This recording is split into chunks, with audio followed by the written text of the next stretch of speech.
better. How's Baker coming along? Pretty good, you know. He had a quad strain a little bit, so he's doing good though. He's coming along, and you know, I expect him to be a little bit more rusty than he has been. So I'm excited about him. Has it been a pretty big surprise so far with these first 10 practices or so? He has, you know, just how physical. Because you know, a lot of times you have a little hesitation when you get back, because it's been since December of 2009 since he scrimmaged. So it was good to see in these last couple of scrimmages he's done well.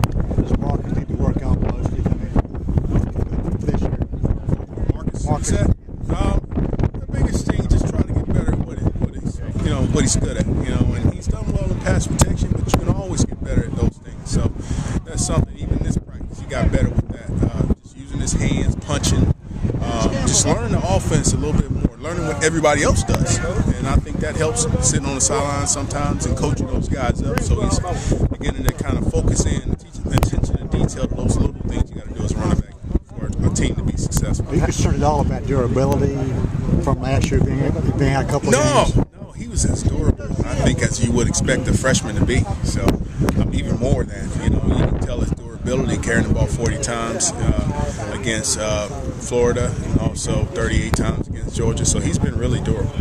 But would your preference be though to have Maddox and Baker carry a little more, so he would have to carry 38 times a game? Well, with Kenny, you know, it just depends on how the game goes. Every game is different, you know, and I think he can very well handle carrying the ball a lot. But, you know, obviously, if you can get a lot of guys or two guys involved at least in the game plan, that's always good.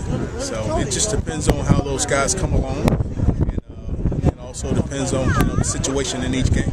How's the fullback situation looking? Matt Coffey and Billy Byrne and Justice is also getting in there and playing some fullback, so they're just battling. And they know that we have to have a dependable, strong fullback that understands what he has to do, you know, when he's out there. So we got some young guys, and they're hitting hard. And you know, I think that battle is going to go all the way up to the first game. So if you have a name of starting now, it might be Coffey, or just kind of don't have one to name right now. Like I said, I think it's going to go all the way up to the game time. Okay.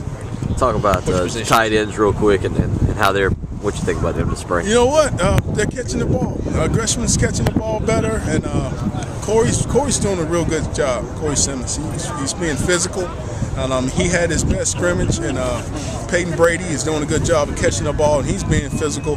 And it's good to see out of him because he's played quarterback, so he's not used to doing some of those things. So we got two guys that came from from defense, and they're not used to catching the ball, and they're catching it well. And you got a quarterback that's being more physical. So I'm kind of excited about the things that they've done. And it's always good to get Justice back out here, and you know, he's catching the ball with that one hand, so he's doing pretty good. So it might help him once he gets his hand out of the cast. Talk about the versatility of Justice and how he helps the offense in several different roles.